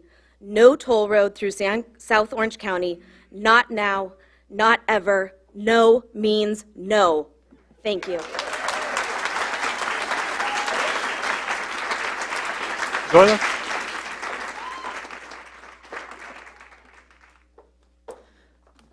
Good evening. The TCA has continued to spend our tax dollars through assessment fees from every house built and every new business in Orange County. I've been involved with attending the TCA board meeting since April of 2017. Every month that I can attend, I show up, I present the reasons why we disagree with the proposals that are being put out there. We're ignored, nobody pays attention, the board, with exception to Kathy Ward, votes in our favor for a reason. The TCA lost the green alignment to the Surfrider coalition, so the body that make up that coalition, in 2016. The settlement proved that this route was destructive to the environment. In March of 2018, IBI completed their study. They proved that this road would not alleviate traffic. As the toll road the TCA continues to say, they're interested in providing mobility solutions. I stand here and I ask you to please listen to reason, not money. It will generate more traffic. This road will not bring solutions to South Orange County. It will create traffic and bottleneck at the county line, and it will destroy San Clemente. The TCA is a redundant agency to OCTA.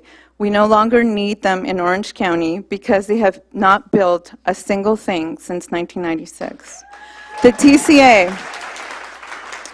TCA wants to keep studying things rather than admit that they are finished and should begin to pay off the bonds, making the roads free as their charter mandates. Why is this agency not being held accountable to the public? If mobility solutions were truly their goal, making the roads free would open up the 73 as well as the 241 and alleviate cars off the 5 freeway and the 91. The new concept of managed lanes is nothing but another scheme to make money for an agency that has no jurisdiction to do this. So I ask you to please listen to San Clemente residents. You have full opposition for this road, and we ask you to stop and pay off the debt and go out of business. Thank you.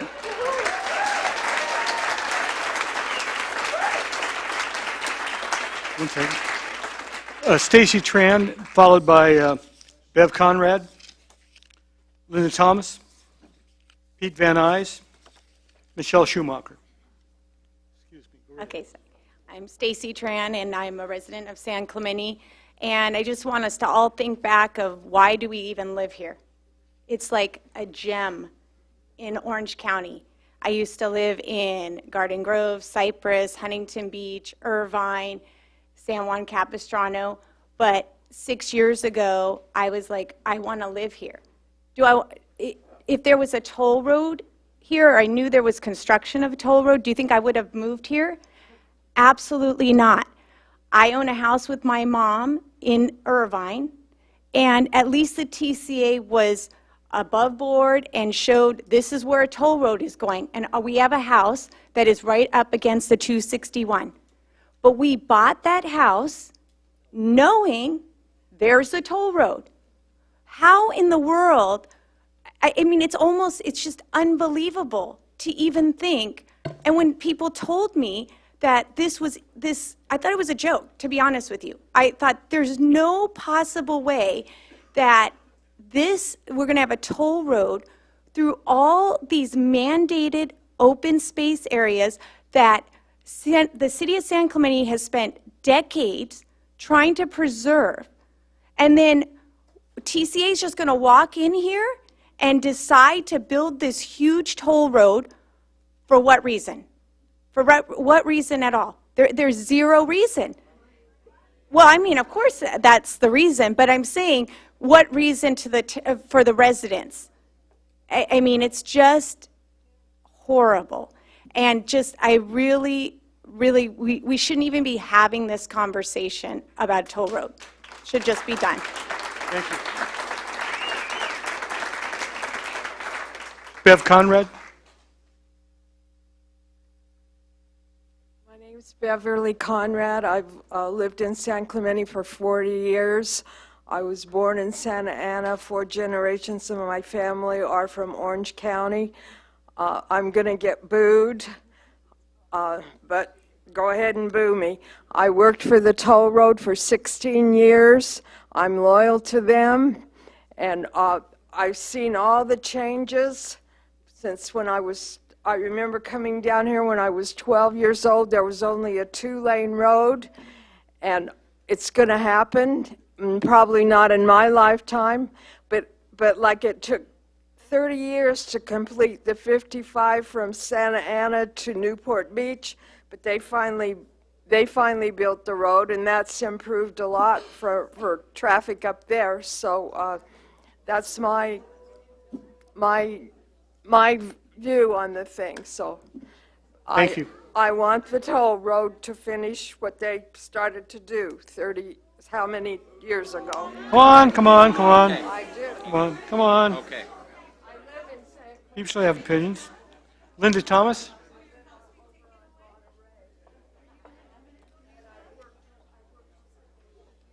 Come on. My name is Linda Thomas, and I've been here for 25 years.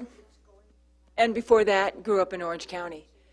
And it's really interesting why she came before me and said that, because probably the only reason that there should be a toll road is because San Onofre had 2 accidents, and I don't think any of these people knew about it. And we're going to have to get out of here as quick as possible. We're right. Calm down. Right. Let her speak. But you know please. what? Please. We need to take that money and take it right to San Onofre and put hot sales on top of those. I don't know if you guys know this. There's an accident that's happening right now. We have their surfers are sick. The air is polluted. We're now sending monitors out for every local to have. This, we know, is no nonsense. This will never happen. TCA, no way. We fought you too many times. San Onofre, we got a real issue, guys. And I know there's some city councilmen out there, surf riders, who know the answer and the solution. And if we don't do that by tomorrow, oh no, they got good solutions. But you know what's really fascinating to me? You're spending money just talking about this. And it should go to San Onofre to clean up what has already been started. So I just want to say, I'm scared as hell. And it's not because of TCA, because that'll never go through. Nah, never would. But San Onofre, we got a real problem on our hands, guys. I want to see you at the next meeting.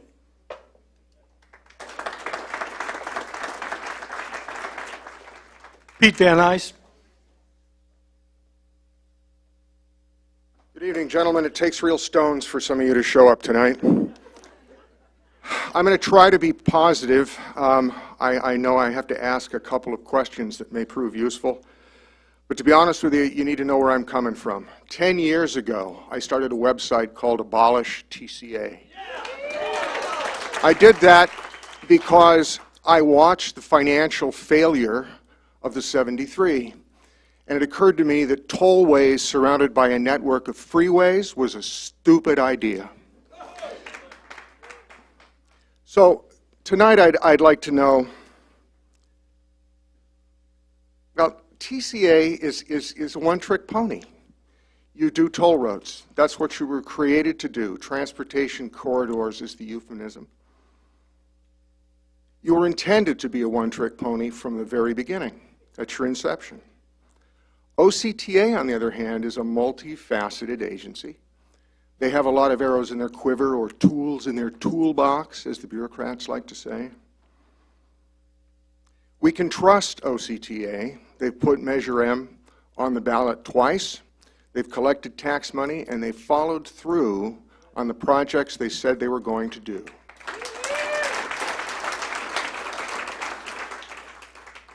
As a one-trick pony, I think TCA has reached the end of its useful life.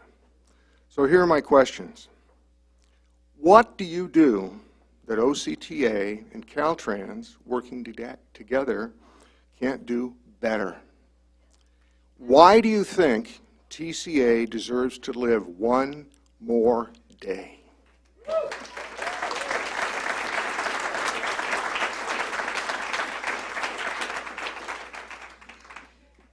Good evening. Thank you, Mr. Chesney and Mr. Speirs and everyone who's come tonight, but especially you guys on the end. I just want to let you know that this room is not representative of the entire community who's lost sleep for over a year and 8 months now, wondering if their house value, how much it's been decreased, losing sleep, feeling sick, and worrying with stress. That's what's been going on here in San Clemente for the spaghetti map and all these things that you guys don't even have authority to do, that you're trying to put out there to confuse us all through this process of your 10 lobbyists and 35 people that you call a process that's cost millions.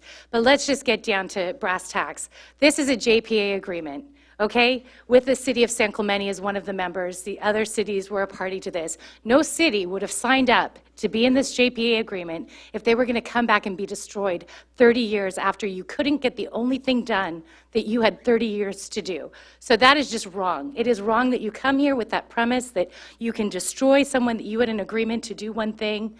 It didn't get done, 85% done, call it a day. The other thing is the board meetings. We go every single month to as many as we can. This board is comprised of mostly northern cities in Orange County. We have taken a SIG-alert picture twice a day at commuting traffic times for over 1.8 years. It shows that there is traffic in mid-Orange County, North Orange County. There is traffic. South Orange County does not have the traffic problems that mid-Orange County and North Orange County has. But the directors, they don't know that at the TCA. They know their Fullerton area. They know their Anaheim area. They don't know that we don't have the traffic problems that they have, so they don't get it. I'm very concerned about the Joint Powers Authority Agreement. The development fees were supposed to be reviewed annually by the Board of Directors. They have been increased automatically year after year without board review or approval, despite not building anything for the Foothill Eastern for 20 years.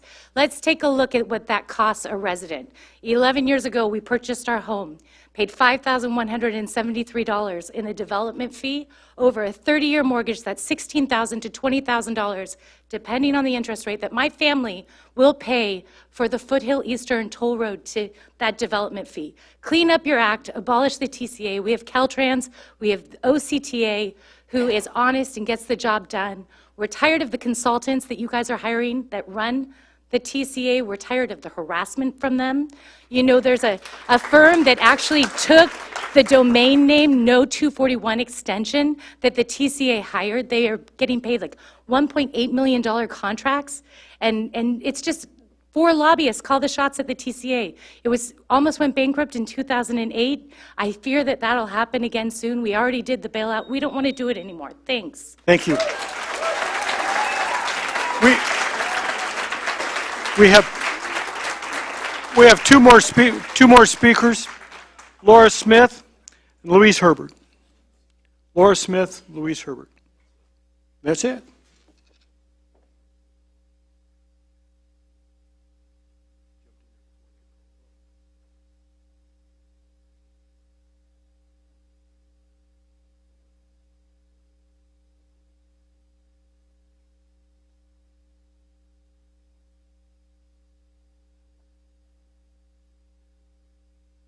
Hi.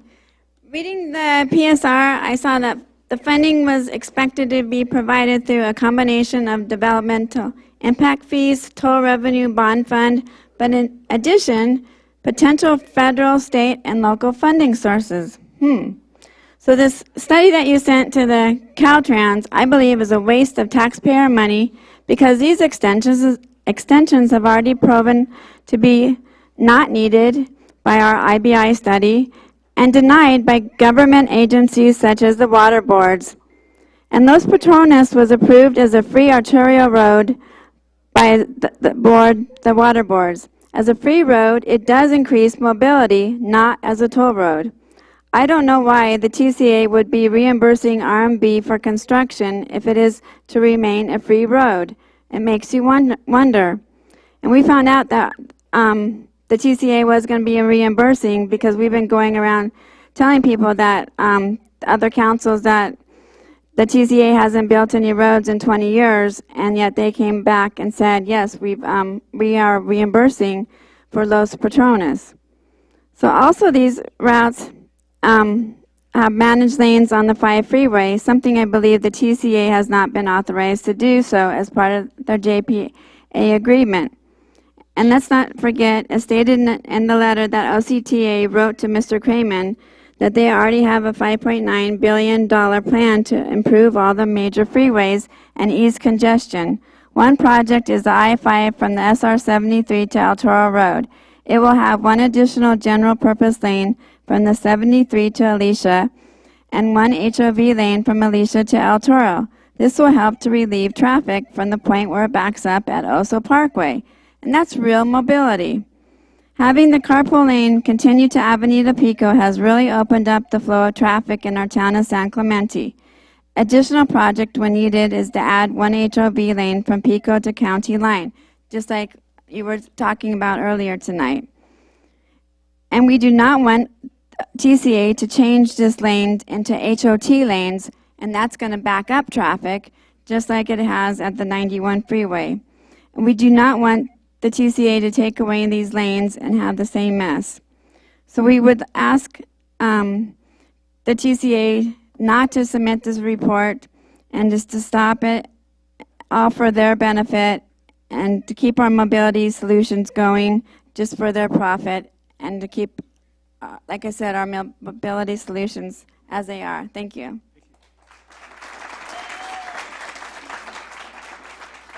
Louise Herbert. Good evening, Board, and to our fellow citizens of the town. My name's Louise Herbert. I've been a citizen of San Clemente for more than 35 years. During the last 30 years of my working time frame, I spent 10 of them on Metrolink and Amtrak.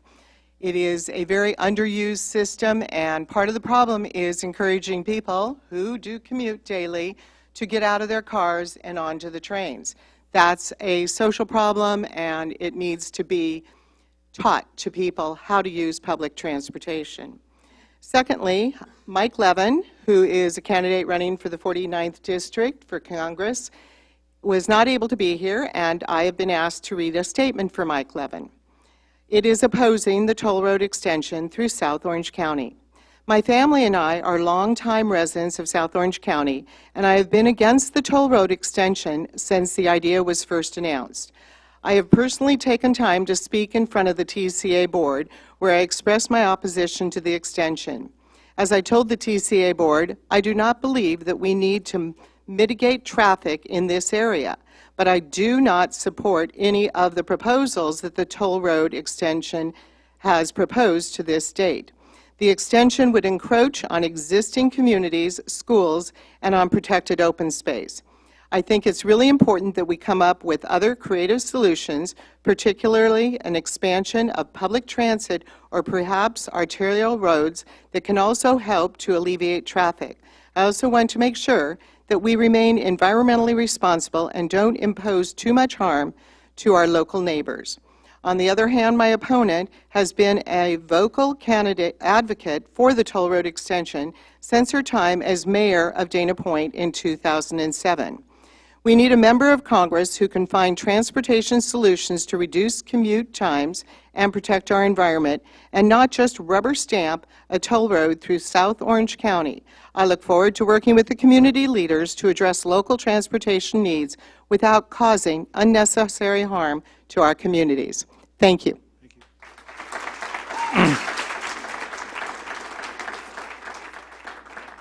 Thank you all. That completes the cards we've received of people who wanted to speak. We have 2 or 3 things.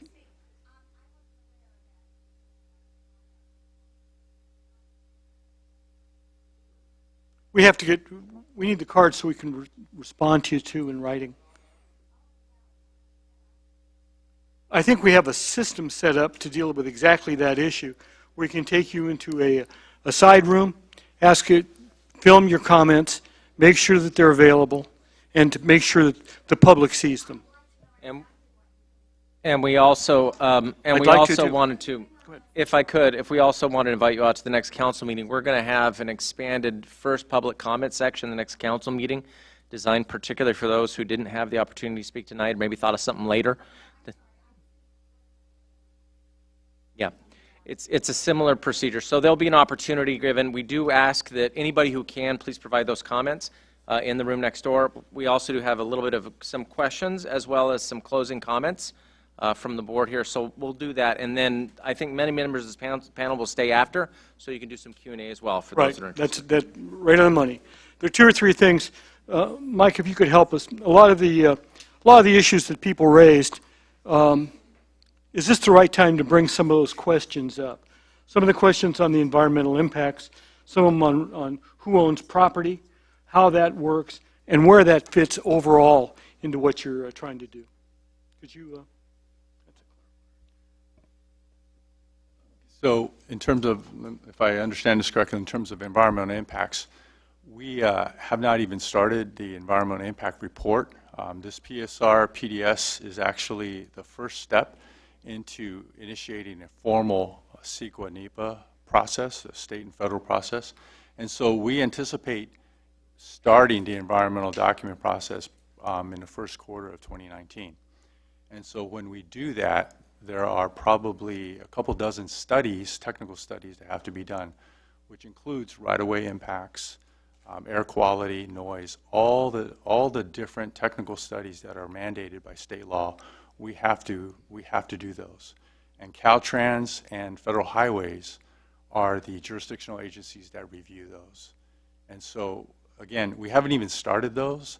Right now, we're going through a process of understanding what options are available to move forward. And once we move them into the formal environmental process, it's going to be probably a 3 to 5 year process to understand what those impacts are. Wait. We'll have questions. No reason to yell. We all want to find out. When you're working on these projects, you're already in the process of identifying options. What are the chances that some options will be added or some options will be eliminated? In this process where we are now, before you enter the scoping process, what are those opportunities, and would that be done by the TCA board? No, there will be no formal vote by the TCA board until we get to a preferred alternative, which is, again, 3 to 5 years down the line. What I will say, though, is there is an opportunity for other options to be introduced, specifically when we get into the alternative scoping process, which is in the beginning of the formal environmental process. So the alternatives that we have now, some may be eliminated, and there may be other ones that may be introduced, that's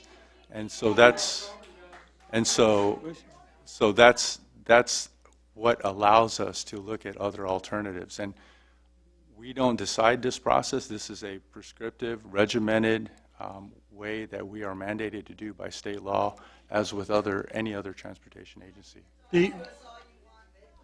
Please, you made your issue clear.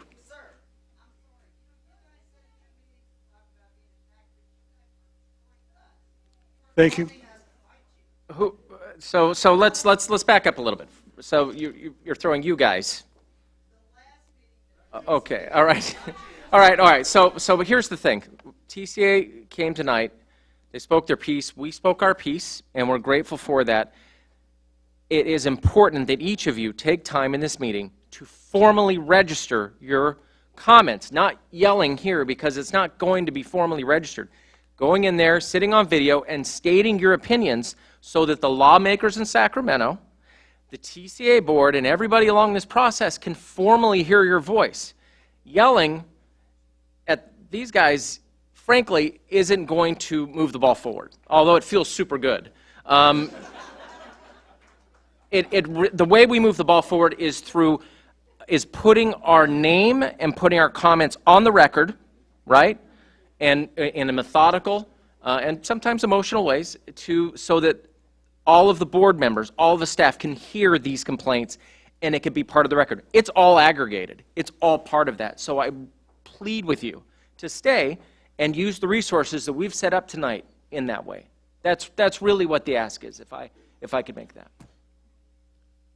Kia, can you, when you're working with various projects, and you trying to decide what will go into your long-range transportation plan, what types of things they have to be fund projects to get state and federal funds, have to appear in that document?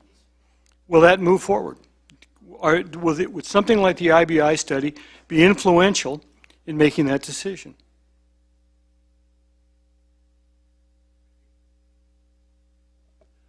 Right. In response to that, I'd say OCTA takes into account all the relevant studies. So the work that TCA has done with Caltrans, as well as the IBI study that's been done by the city, as well as the work that OCTA does independently, those all basically go into the decision-making process, and that's how we come to it.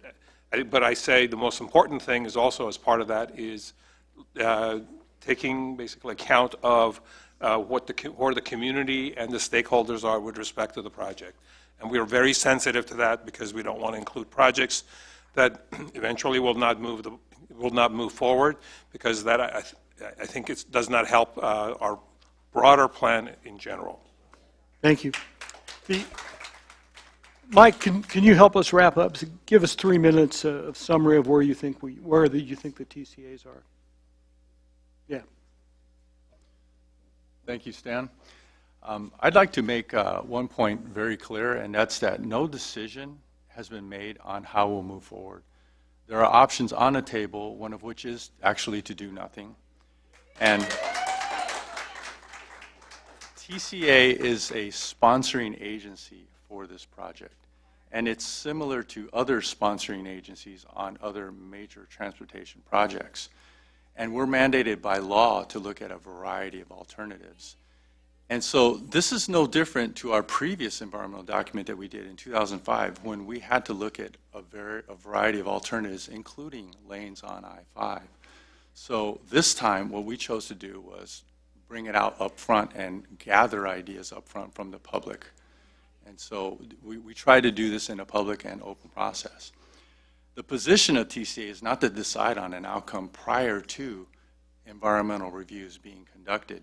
And so each option to date has been evaluated on a very preliminary level, and 9 ideas, including the no build, will be submitted for further study. This process will thoroughly analyze a myriad of data, traffic, congestion, environmental impacts, cost, feasibility, and I will say your comments. As Kia noted, the community's concerns are something that we need to hear, and so this is important. Now, I do want to be clear about one thing also. There will be future freeway and highway improvements in our region, if not by us, then by other transportation agencies. Sometimes in the future, it could be 5, it could be 20 years. There will be expansion. Okay? Where, how, and when it's done, I just don't know. But the question is, would property owners and local residents prefer a locally decided model or one whereby decisions are made for us? So in closing, again, I'd like to thank the city for inviting us and emphasize our intention as an agency to engage public, receive feedback, and determine the best, most affordable, and effective means to move forward. and we do look forward to your feedback and your comments. So thank you. Thank you, Mike. Kia, can you tell us a little bit of a summary from the OCTA perspective? I have a couple of slides, but maybe if you don't, I guess in the interest of time, I can just do them verbally. I would say in general that OCTA has a comprehensive plan to address congestion across the county. In particular, in the South County area, we've recently completed some of the projects that I mentioned, the 74 interchange, as well as the extension of the carpool lanes. But we also have another project coming up, it's starting in 2019. I know construction is not going to be pleasant, but I think it's something that will address congestion, and that is widening of the 5 basically from Avery north all the way down to the El Toro interchange, including an upgrading to the El Toro interchange. So those are some of the examples of projects that are on the drawing boards and will happen. In addition, we're working with local agencies to help them improve the streets. So we're trying to kind of have some balance. So not everything can be done or will be done on the freeways. So some of the facilities that you've seen, like the La Pata extension, as well as Cal Camp Road, as well as some of the other improvements in Mission Viejo and Laguna Niguel, those are all going to be also funded and moving forward. In addition, we're doing a lot with signal synchronization. We're helping traffic move more freely so that there's less stop and go and hopefully more go. And that's been very successful. It's very cost effective, and we get a lot of bang for the buck on that one. We also provide funding to the streets, to local agencies to help take care of the streets that they're building. Also on the transit side, CTA is trying a couple of different things in South County. You've seen that we've funded shuttles, community shuttles that are kind of going around during the summer to help people, give an option to people other than driving. They drive to remote parkings and then you take the shuttle around. It just helps take the edge off. In addition, we're trying a new thing. It's a demonstration project that started, I believe, this week in the Aliso Viejo, Mission Viejo, and parts of Laguna Niguel. It's not the entire city, but it's a demand-responsive shuttle. It does not follow a particular path, but it's a small van, and you call it on your app, and it's $4.50 or $5 for as many trips as you can take during the day. But it's another way of trying to find a transit solution that works in low-demand areas or areas where the density is not there for a big bus to work. So we're hoping that that will be successful. It's a one-year pilot, and once it's successful, we know that if it works, hopefully we can expand that to bigger areas and provide other solutions. So that kind of gives you around is like how our approach is we're trying to look at everything. We look at how we can make the streets work better, the freeways work better, transit work better, and at the same time also make sure that we're taking care of the environment. Thank you. Mr. Mayor? So first of all, I'd like to thank everyone who came and participated tonight and attended and watched from home. City of San Clemente appreciates your engagement, your passion, your enthusiasm for this. Frankly, it makes it all a little bit easier for us to continue in the fight together. I'd also like to especially thank Kathy for allowing me the opportunity to sit in her stead up here. Like I'd reiterated before, she's done incredible work on the TCA board. I'm grateful for her efforts and for really being the impetus behind this meeting tonight. And we really wouldn't be where we are without her.